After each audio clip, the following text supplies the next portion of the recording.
Britain! Great! Britain! Is it really that great, or is it just a load of dipsticks, wallies, plonkers and pillocks bouncing off each other?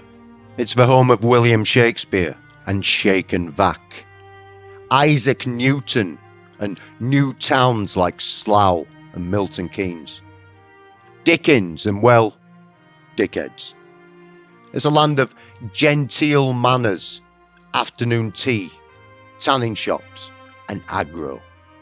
In the early 2000s, Glasgow was voted the friendliest city in Europe. The same year, it had the highest murder rate.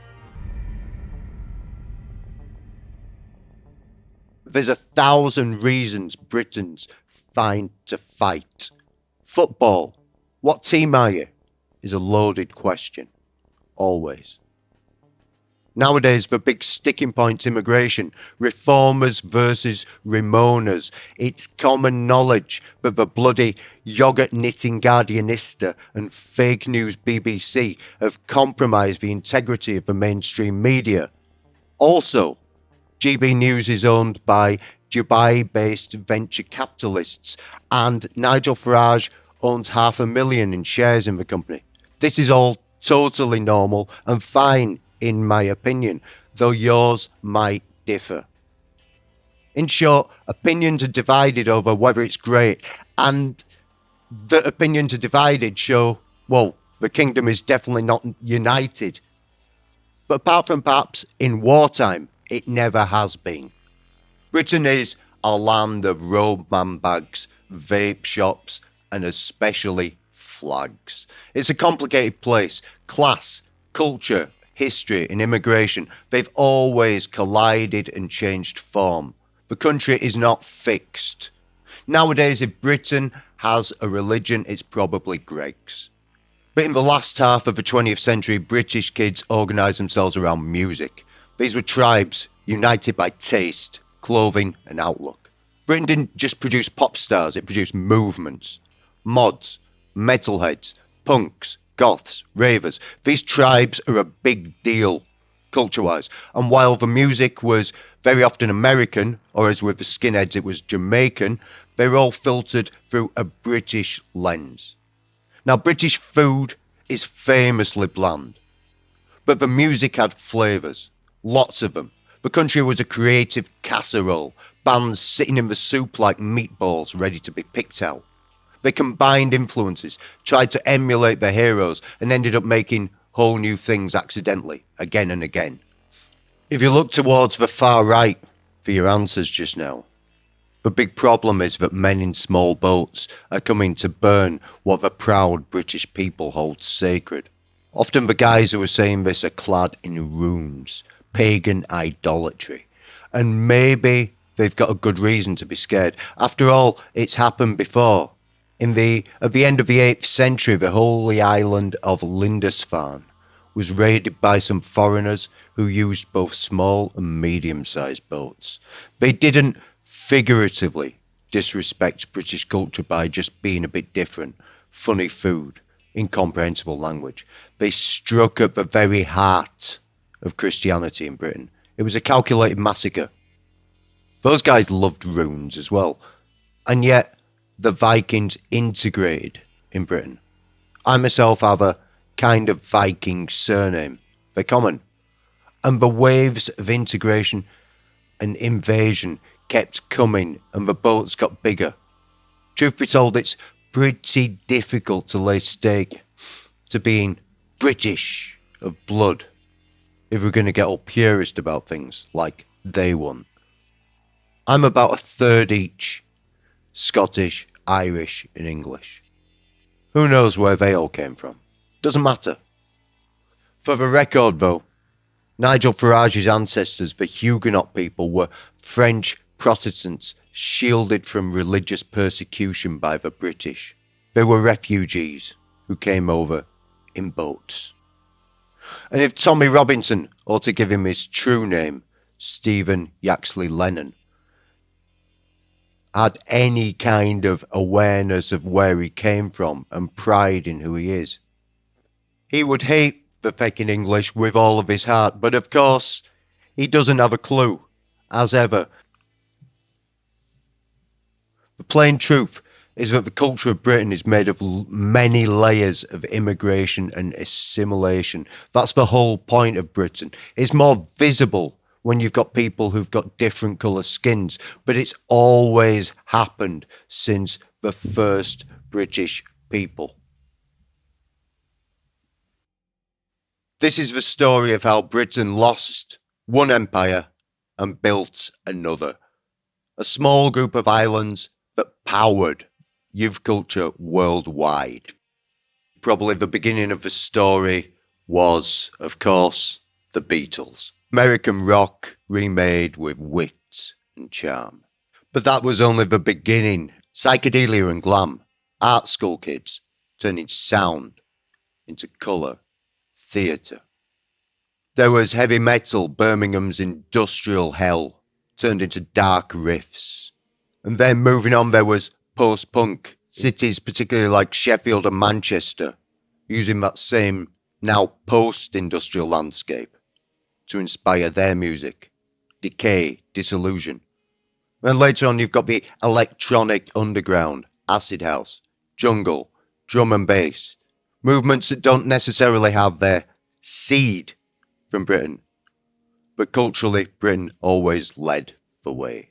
It was punching well above its weight as a nation.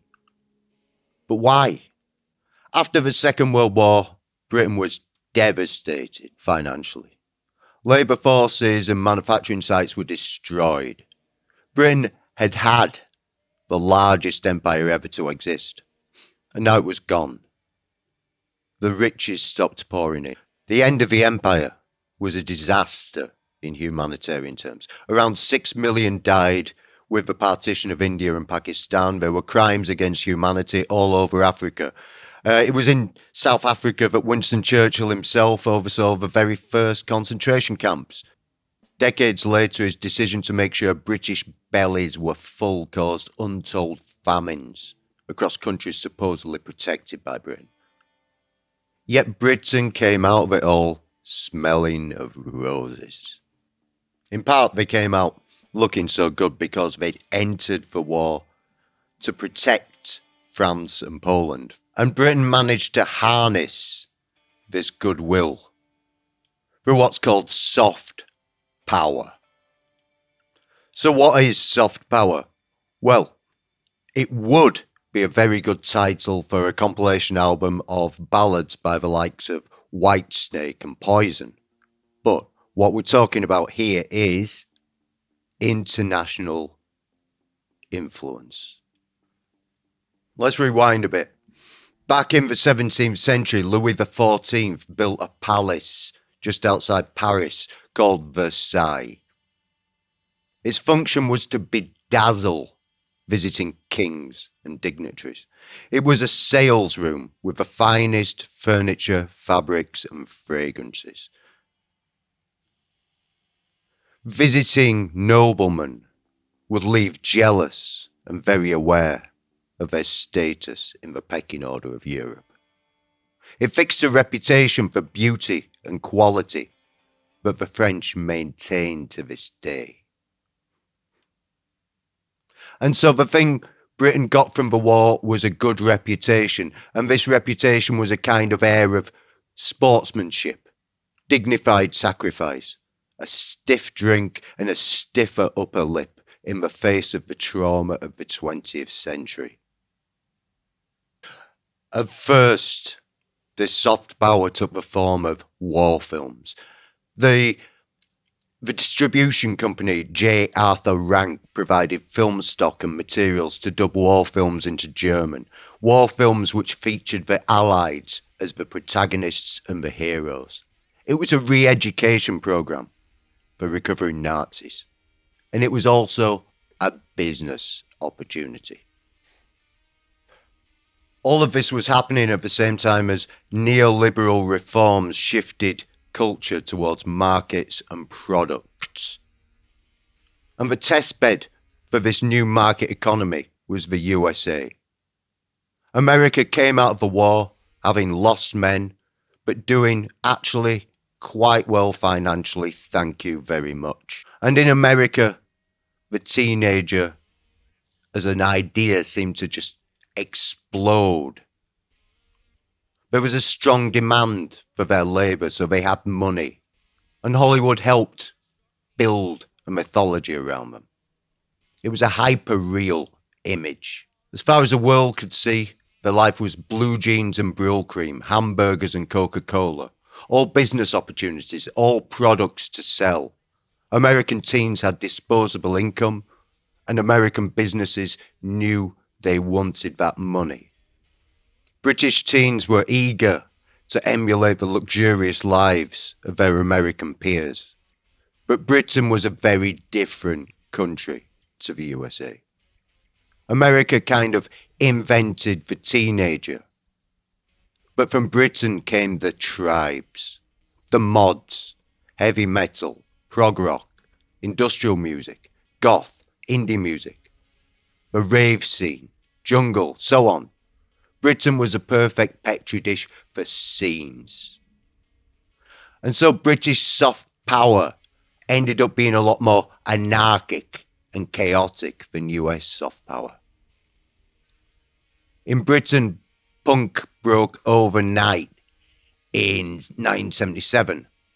It took till 1991 to break the mainstream in America.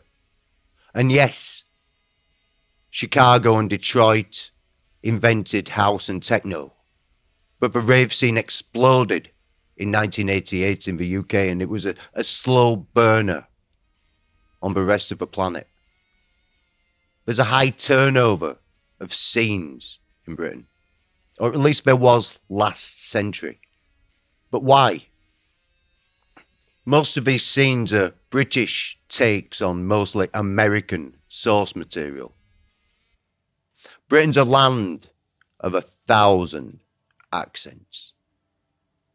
They denote class, breeding, location, age. And famously, when you travel 20 minutes in any direction, the vowels change a bit and they use a different name for a chip butty. And incidentally here, the chip butty is probably the real hero of this story. Without chip butties, none of this would have been possible. Music, vinyl records were another product to export like jeans and Coca-Cola. They ended up all around the UK, in ports, in the shiny jukeboxes near army bases. Whole musical movements sprung up around the collection of these records. There was the blues boom of the 60s, northern soul in the 70s, and the rave explosion of the 80s and onwards. Usually the records most valued have been forgotten about in their homeland. UK music snobs valued authenticity and then sold it back to the Americans. It was a very neat bit of soft power play. Intentional or not, it worked.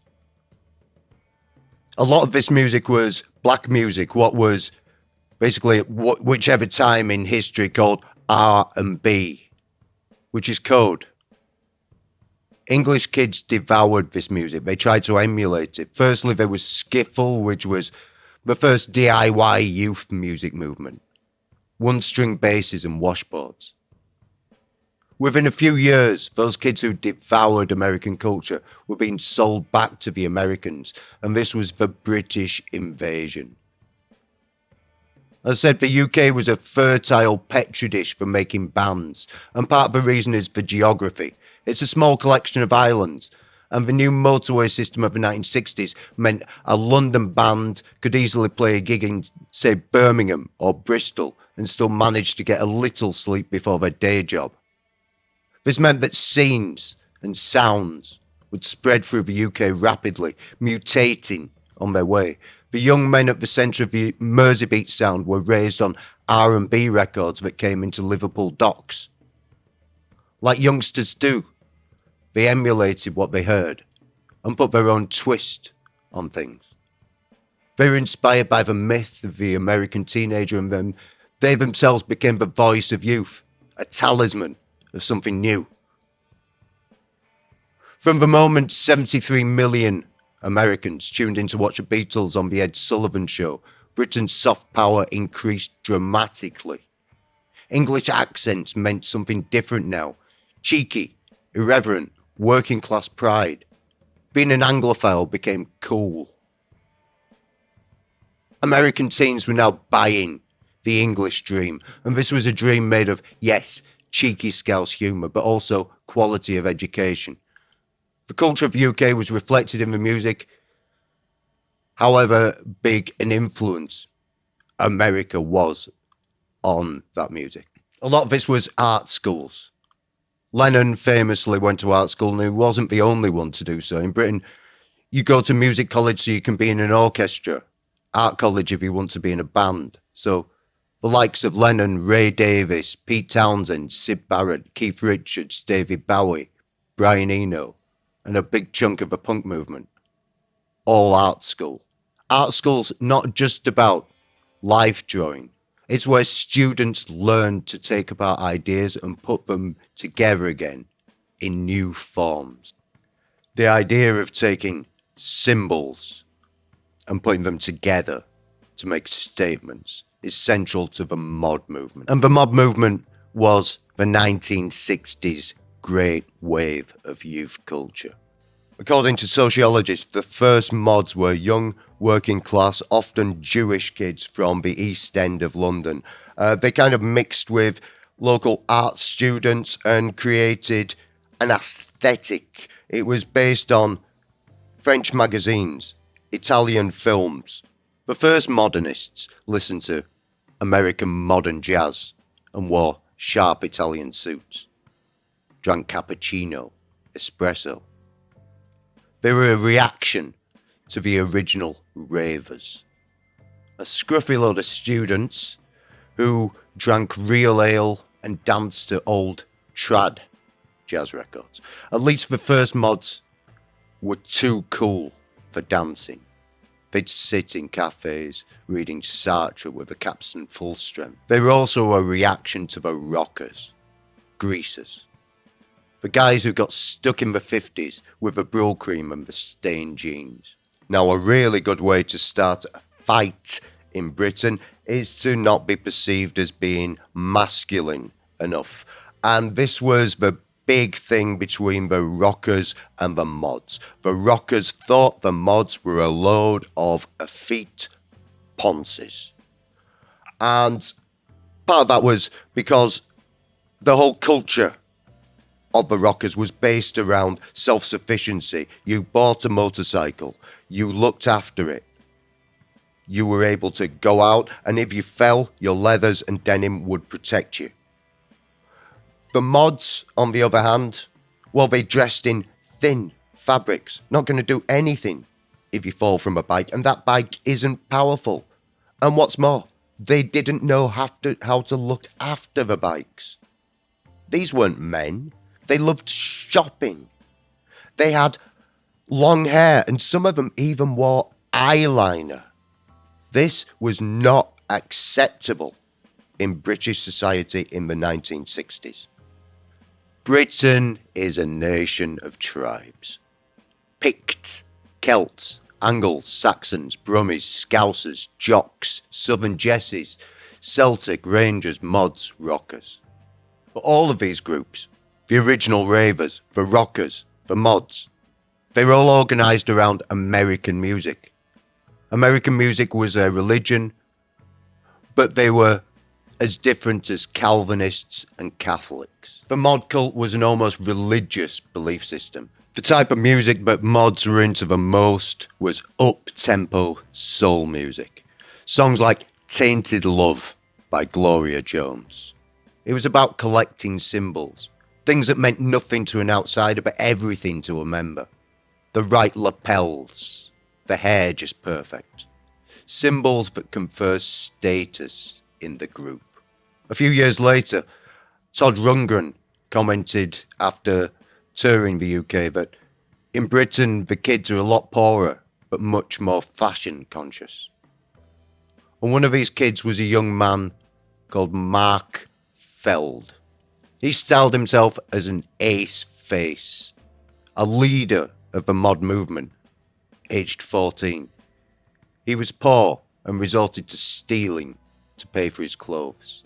If you wanted to be the king of the rockers, you needed to be a very, very good mechanic. If you wanted to be king of the mods, like Mark Feld did, you did a fashion spread in a magazine. A whole different world.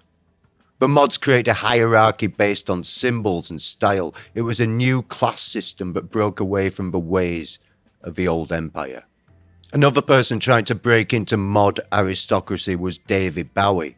He set up his own group for long-haired men, which got him on the TV for the first time. David Bowie really lent into all of this. A few years later, he took the lessons of how people were so disgusted by what they saw as the feminization of popular culture. Things moved fast, and the fashion spread very easily in the UK especially. And in part that was due to the centralised nature of the UK media. Every young person and lots more watched Ready Steady Go and Top of the Pops in the 1960s.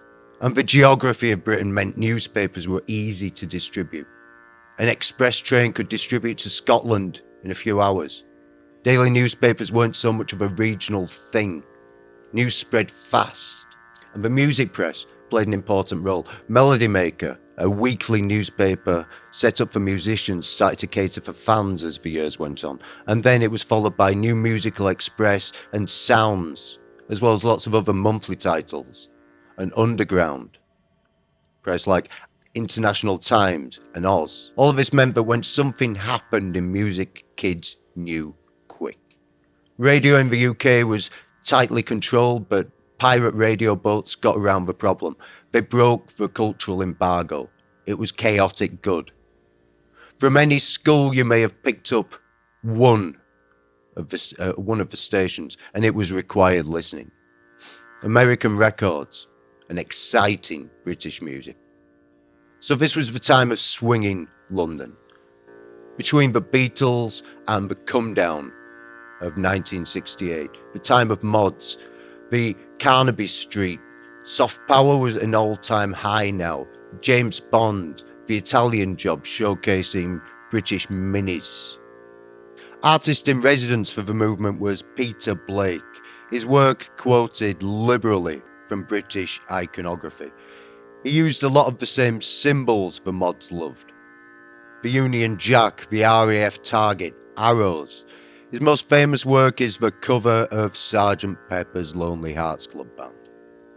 A cover that took the idea of sticking things together to a ridiculous extent. A really great example of sticking stuff together is the Beatles' magnificent Tomorrow Never Knows. Now, if you care, you probably already know that it's basically made out of a tape loop of bass and drums. It's kind of a Motown style groove. You know the one. Okay, not too dissimilar to kind of hip hop and dance music production today. A loop. It could be done in Ableton. And on that bed, on that loop, the Beatles and George Martin had fun borrowing ideas from the German avant-garde composer who you shouldn't listen to because you'll get Stockholm syndrome. What that means is they played with sound. They made tape loops of seagulls, bells, orchestras, whatever. Stick it in there. And then they played like children. And on top of that, Lennon sang from the Buddhist Tibetan Book of the Dead. He sang about psychedelic ego loss. It was 1966, and 2 years earlier, they'd been singing Twist and Shout. Something had changed. It'd gone from Shake It Up Baby Now to Turn Off Your Mind and Drift Downstream.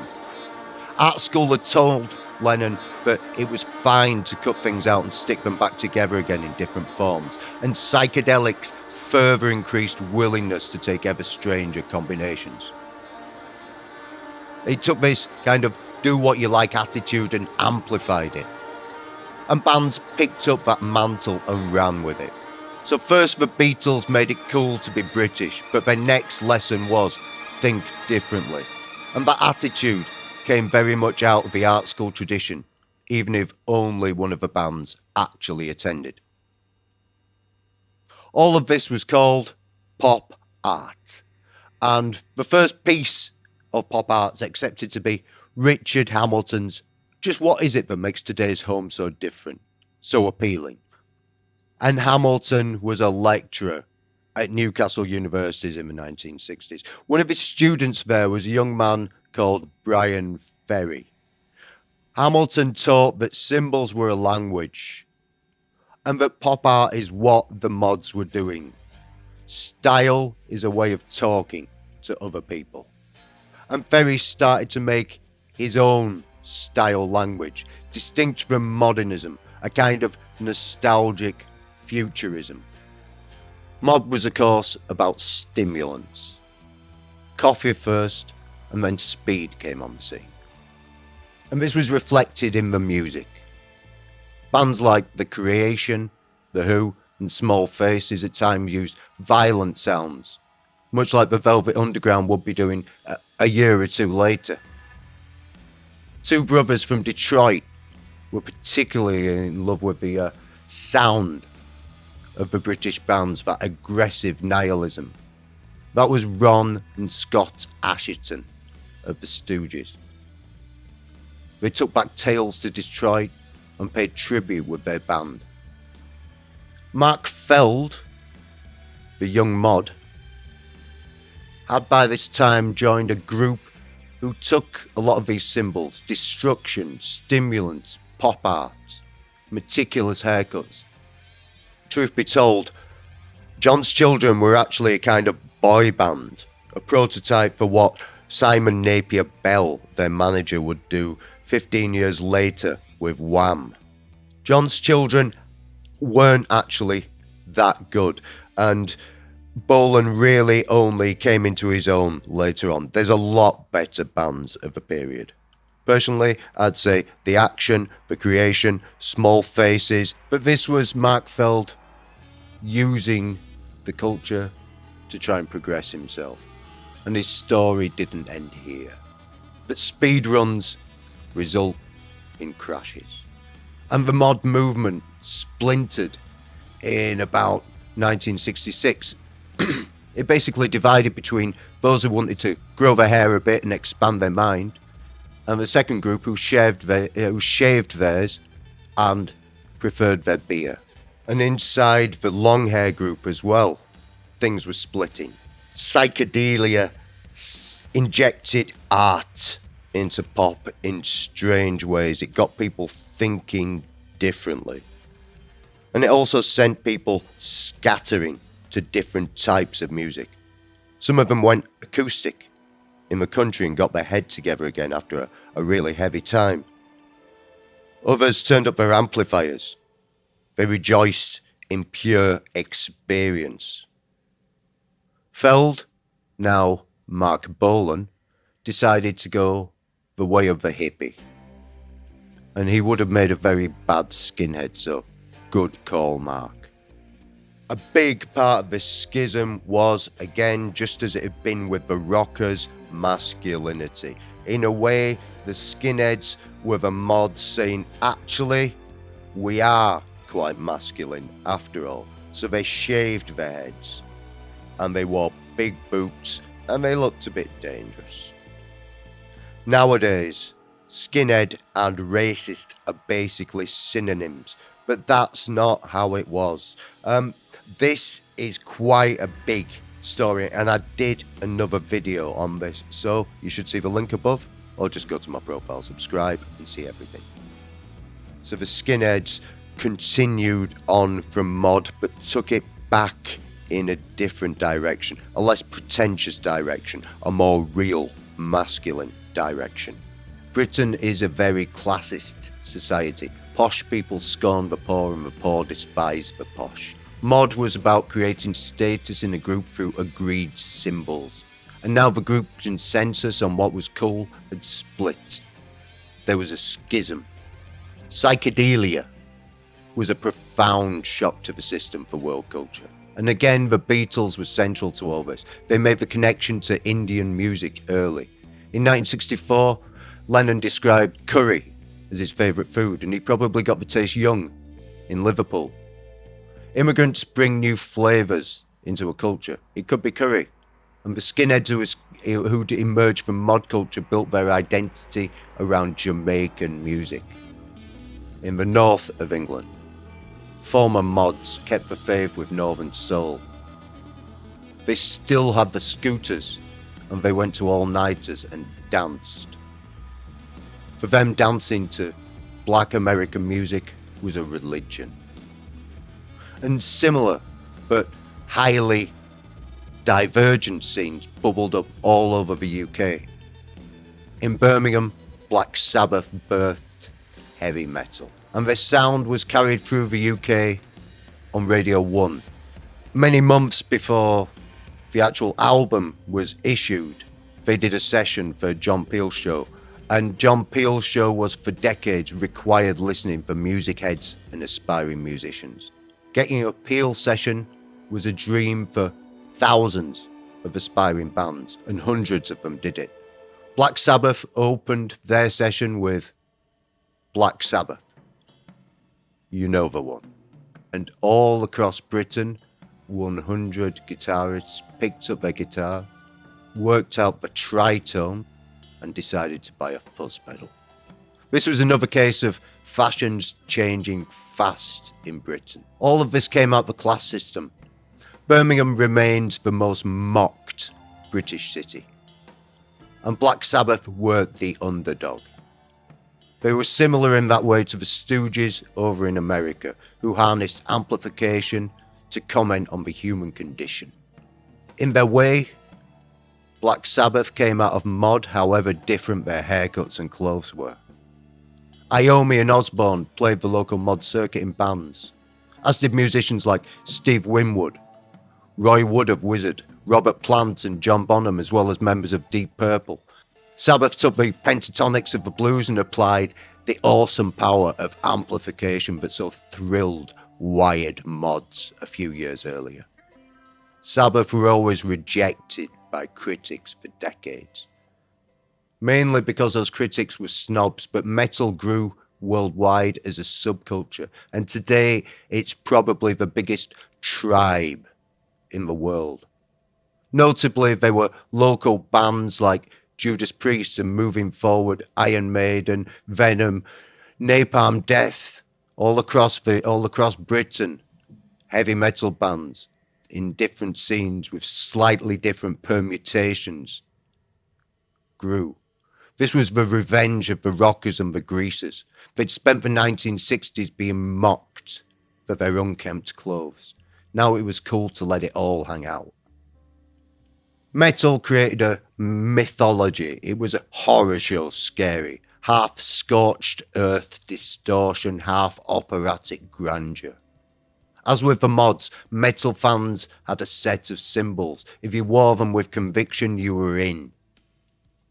With the early mods, direction came from the middle classes. Suits and scooters on credit were upwardly mobile. Metal came from burnt-out cities. At about the same time, the art schools produced another movement, Glam. Glam rock was about sticking symbols together with a cheeky grin. Metal and hard rock were macho, intensely so, bravado and punishment, heroic solos, crushing riffs. But glam rock knew what girls liked. And probably the ultimate exponent of glam rock was Mark Feld himself, Mark Bolan. He was a megastar who never quite broke America, but he broke a million young British girls' hearts in the 19th. Mark Bolan had spent a few years making preposterously titled albums of him warbling along to his acoustic guitar while his mate played bongos. John Peel, perverse as ever, was a fan, but the records weren't convincing and they weren't selling. It was when he realised that something more glamorous was in the air. He leaned into the fact that he looked like a pretty girl and dressed that way. It worked. He became a megastar. Finally, Mark Feld was king of a movement. Bowie was good friends with Mark Bolan and was very, very interested in what was happening with Glam. At the time, it seemed as though he was part of the movement, but looking back, it seems more like he was wearing the clothes of the movement and making a statement of his own. Bowie used Glam as a vehicle for exploring different modes, different ways of connecting with the world. And a lot of times people did not like that at all. It was transgressive. He crossed over the boundaries of what was acceptable for men to do. He wore a silk camino with his hair dyed bright red. Other Glam performers may have done things in a kind of ironic way with a cheeky grin and a wink, but what Bowie did was completely took things to artifice.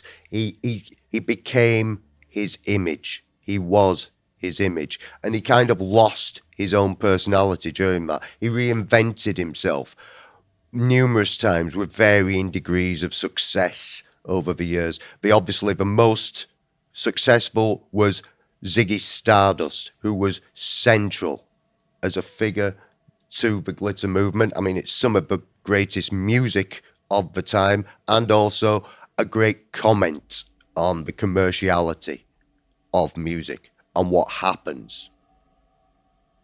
Because Glam was the most kind of commercially attuned of genres. It was blatantly playing to the market. It wanted to sell millions. It wasn't trying to be cool. If people like our music, that's just a bonus, man. So, one of the ways that this came out was a fixation with putting out Christmas songs. It's the time when the most singles sell. And Christmas is, of course, the most commercial time of the year. So it was natural for the Glam artists to lean into that. Under the T-Rex brand, Mark Bolan had an incredible run of hits. Hot Love, Metal Guru, Jeepster, Get It On, Children of the Revolution. Now, Bolan and Bowie were two different kinds of pretty, but the rest of the Glam movement couldn't quite carry off a look with the grace required, let's say. There was Slade, great band, not many people's type, if you see what I mean. Scary Glaswegian Leather Boys, The Sweet, and Mud, who didn't even try to have a glamorous name, the least kind of sophisticated thing you could imagine in the world. Someone who did have a glam name was the scene's resident predator, Gary Glitter. And if you see this man, under no circumstances join his gang. Glitter smelt fresh blood like a shark. Bolan was the biggest star of Glam, but he couldn't outlive the movement. That movement was effectively killed by Bowie, who saw the writing on the wall. He knew things moved fast. Bolan was, at root, a kid who wanted to be popular.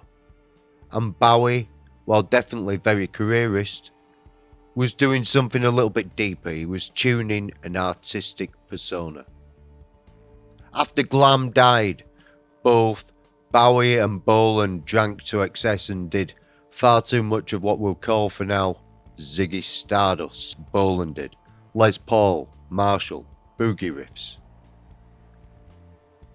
In his last year, Bolan spent a lot of time hanging out with this next generation of punks.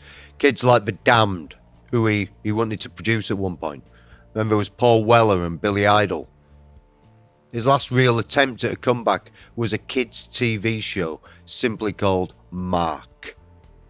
He used it to transmit The Damned, The Jam, his friend Bowie. It was made by Granada TV at the same year that Tony Wilson produced So It Goes, giving the Sex Pistols their first TV time. But it was Bowie who gave those disco nights a name. It was Bowie who became a movement. Bowie was a brand unto himself. At Art College, Brian Ferry had learnt about taking symbols apart and making a language out of them. And that's probably what David Bowie did better than anyone. He took from everywhere: film, literature, art, jazz, krautrock, drum and bass, Detroit, Japan.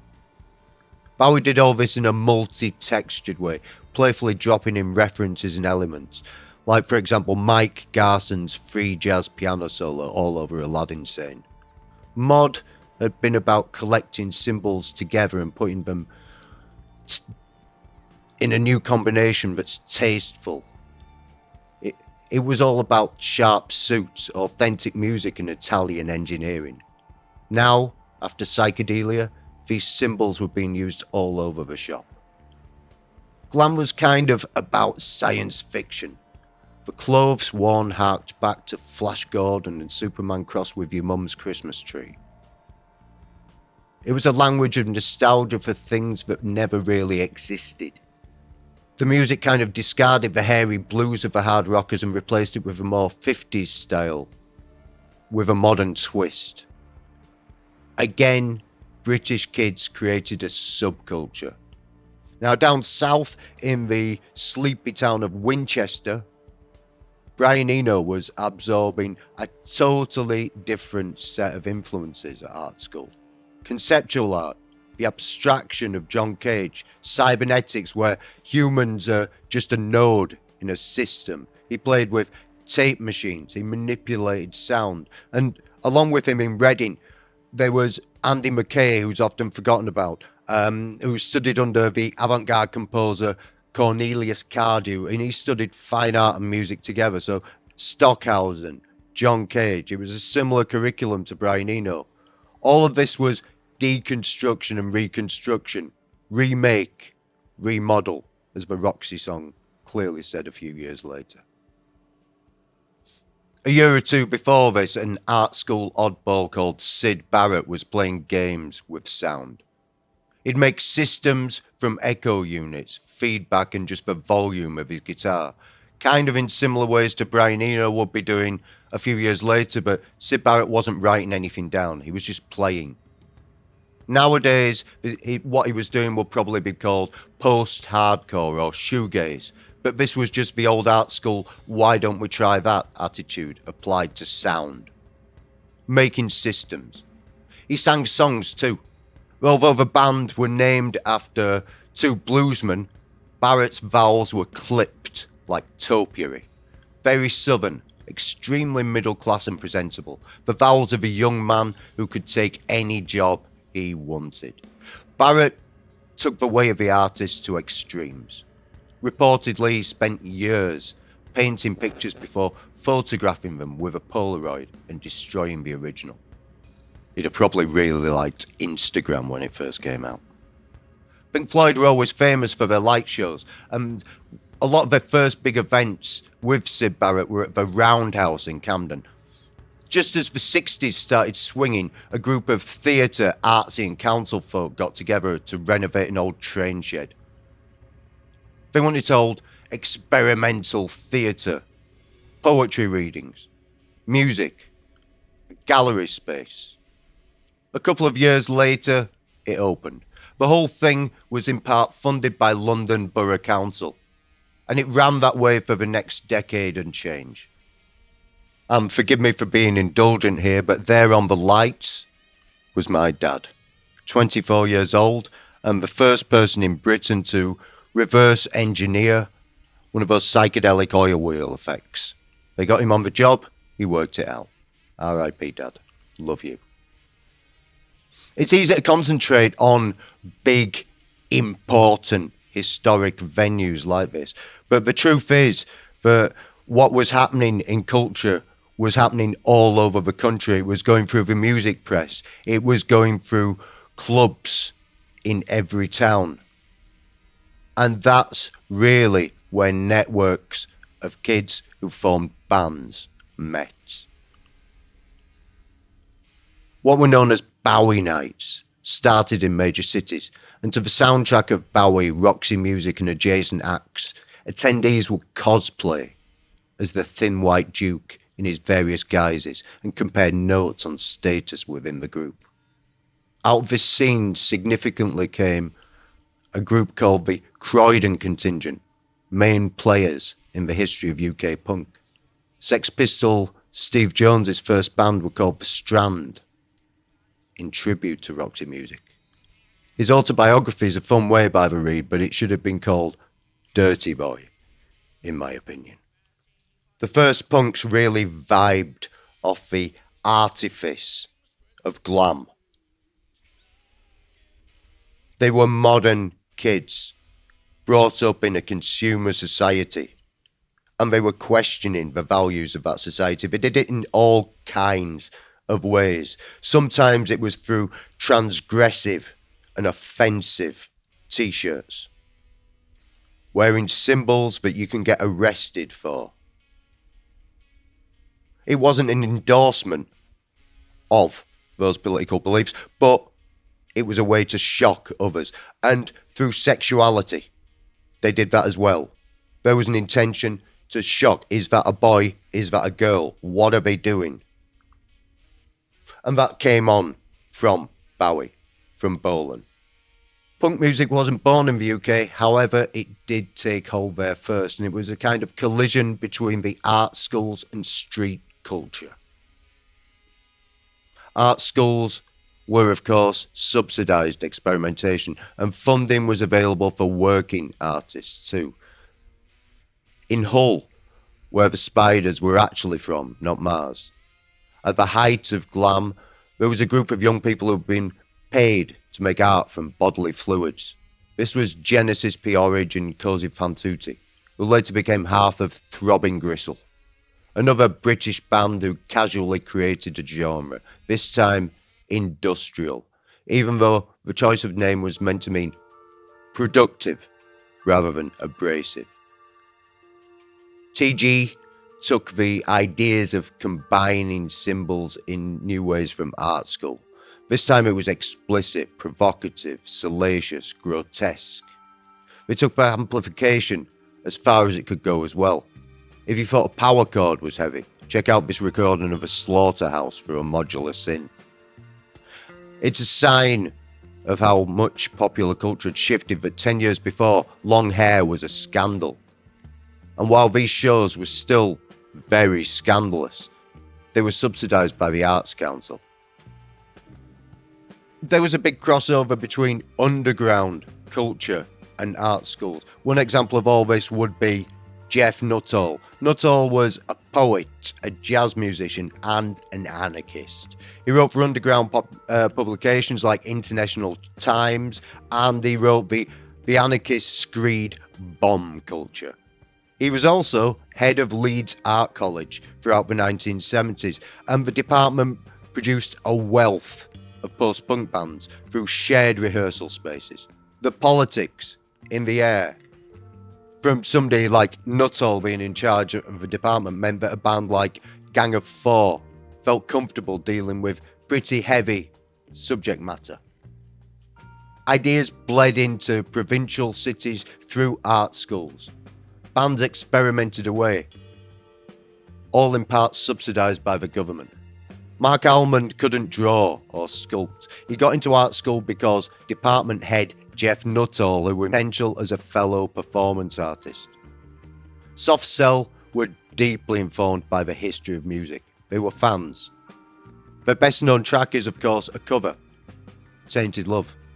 The original is a mod and Northern Soul classic. By covering it, Dave Ball and Mark Almond explicitly referenced the youth culture of the past 15 years. Mod, Northern Soul, and now onwards to underground electronic clubs. The vocalist on the original version was Gloria Jones, and she in fact married Mark Bolan and was driving when they tragically hit a tree and he died. Mark Almond had been a long-time Bolan obsessive. He changed the spelling of his name in tribute. So Soft Cell drew on popular culture, but also on what was going on in the underground as well. Bands like Throbbing Gristle. So they came from that art school transgressive, using imagery to shock, rather than just being a language of style, like a few years earlier Bryan Ferry had been doing. Bryan Ferry was trying to make himself into a kind of futuristic romantic crooner. Soft Cell were doing something quite different. I mean, they had a song called Sextual. Not a million miles from where SABBATH had been inspired by forges and foundries, literal heavy metal, the Streets had a different sound in the West Midlands. This was two-tone. Black and white youths united, bound by an injection of energy from punk. It was the skinhead tradition without the pollution of prejudice. And Ghost Town by the Specials crystallised a moment completely. Britain was broken. And as this record went to number one, there was rioting on the streets. But here was a paradox. Yes, Britain was in trouble. It was an awful place. But it was one where a very good mixed race band could hit number one with a musically excellent piece of social commentary. It was a damning indictment of Thatcherite policies. But it was also a highly successful commercial product. It was a hit, and VAT was paid on every copy. The phrase melting pot is a cliche when we're talking about culture. But by the early 1980s, Britain had become a pressure cooker. Things had got tight, unemployment soared, and funding dried up. Gone were the days when Throbbing Gristle could get a grant. Places like the Camden Roundhouse shut down. There was talk of turning it into a centre for the black arts, but predictably, under Margaret Thatcher, that did not happen. Hating Maggie Thatcher is a national sport in Britain. The milk snatcher, the wicked witch of the Westminster. But her government had at least one policy that helped youth culture. The Youth Enterprise Allowance. Under this policy, young people were paid an allowance while they tried to get their thing off the ground. That thing could be a shoe shop, a software business, or a band. Thatcher had terrible taste herself. Her favourite song was How Much Is That Doggy in the Window, though I do know that she liked Telstar, which is a banger. But her government was savvy enough to know that youth culture was a net positive for Britain. They were neoliberals. And the early 80s was a dismal time in Britain, especially in rainy, forgotten towns. Towns like East Kilbride, outside of Glasgow, where the Reed brothers, destined for factory jobs if they were lucky, decided to tap into that amplification, the fuzz that mods and metalheads had gone crazy for. Again, amplification was a catharsis, pent-up frustration breaking loose, alienation Rick wrote. They caught the eye of a guy called Alan McGee. Now, he'd hate me to say it, but Alan McGee was one of Thatcher's children, one of a generation of lads done good. He started a label, by no means the first, but one that kind of became a byword for indie music, at least in Britain. Creation Records. McGee wasn't just a businessman, he had a keen eye for music history. His band, Biff Bang Pow, had been named after a song by a 60s band, a mod band called The Creation, the same band that he took his label name for. And they kind of exemplified a lot of the things that we're talking here. They were a band who were to do with destruction, energy, amplification, pop art, taking symbols apart and putting them back together again. Creation had a lot of innovative artists over the years, and there's a lot of landmark records on there, and particularly by about 1990, it had become central to British culture. Screamadelica and Isn't Anything by My Bloody Valentine, probably the two big landmarks of that period. Later on, of course, they had Oasis, but we'll come to that soon. And so, through to just about the end of the century, this pattern repeats. There's many offshoots of post-punk, goths, new romantics, and narco-crusties. There's Bristol and trip-hop. Again, something borrowed, something new. Around the turn of the century, something changed. The music press had spent much of the 1990s attempting to build and destroy different scenes. The writers had basically gone rogue and lost their prime directive as journalists and critics. Now they were christening scenes, sticking bands together. Some of these names and scenes stuck, like shoegaze and, yes, Britpop. With Britpop came a little of everything from the last 30 years of Britain. It was a self-celebration. What had made Britain so vital was that it was taking influences from America and filtering them through a different sensibility. Britpop did away with the American influence. Pop was eating itself now. Oasis chose the Beatles, Slade and T-Rex as their buffet. Blur, the Kinks, Syd Barrett and John Barry. Suede took liberally from David Bowie. Elastica wholesale from Wire. An all-day English buffet. No Americana allowed. No foreign muck. The government of Tony Blair tried desperately to latch on to Britpop, Cool Britannia. They understood that British music was a very strong brand with positive feedback amongst multiple demographic groups worldwide.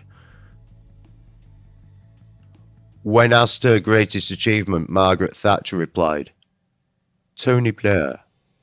And here was Alan McGee, Thatcher's child, making a worldwide distribution deal. All grown up now, the Thatcherite dream, a coke-addicted CEO. It all seemed like a great idea at the time, but Britain's strength has never come from purity. Like the language, Britain is a mongrel nation, a melting pot. It's what makes this country so strong. And Britpop presented a version of Britain in which the mid-90s was just not true. A band like Menswear literally cosplayed as teenagers who had time-travelled from 1966, the suits, the hair. The difference was that the first time around these teenagers had been innovators, part of the avant-garde of Western culture. So Britpop was, in a way, the dying embers of the British Empire. The culture had run out of ideas and started to eat itself. The Camden Roundhouse started getting refurbished around the time of Britpop, and the video for one of the era's best and probably least British sounding songs, the Manic Street Preachers' A Design for Life, was filmed there. No Matter What by Boyzone too, and I bet you didn't think I'd mention Boyzone, did you? British culture started to slow down for a lot of reasons. One of these was Simon Cowell's reign of terror, which started around this time. Cowell's part of a long line of businessmen like Simon Napier Bell, the man behind John's Children and Wham, who've got rich off pop culture. Another reason was the music press was dying because of this thing, you know, where we are now, the internet. The root cause of basically every problem society faces today apart from chickenpox. And then there was the fact that governments, local and national, weren't so happy about music anymore. Before Britpop, British youth culture movements didn't really have any fear of alienating others who just didn't get it. From the mods up to acid house, these were all movements based around groups of people who shared an idea. And with Britpop, things became homogenized. Instead of sweaty basements, now it was a beer garden and the greatest hits. The momentum went out of creation. In London, there were the famous 696 forms, where venues had to inform the police what genres of music they were playing, which artists had concerts. There was a lot of barely concealed racism to the whole thing. And of course, the results of this cooling down have been But the biggest pop stars Britain has now are Ed Sheeran, Adele, and Coldplay. And, well, remember what I said way back at the beginning about British cooking being bland? Well, that. One striking way I think you can see this is that today's crop of artists seems so desperate not to offend anybody. And we'll take these examples of Sheeran, Adele, and Coldplay. For a start, the name Coldplay. So inoffensive, vacuous. It means nothing. Nobody could ever take offence at it.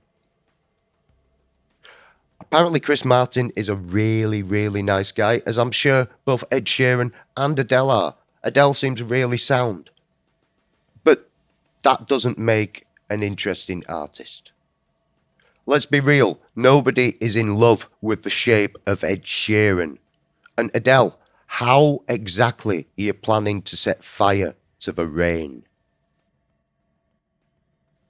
It's a sign of how much great work Brian Eno and how influential he's been over the years, that the fact that he enables the atrocities of Coldplay to be inflicted upon the world doesn't diminish his stature as an artist.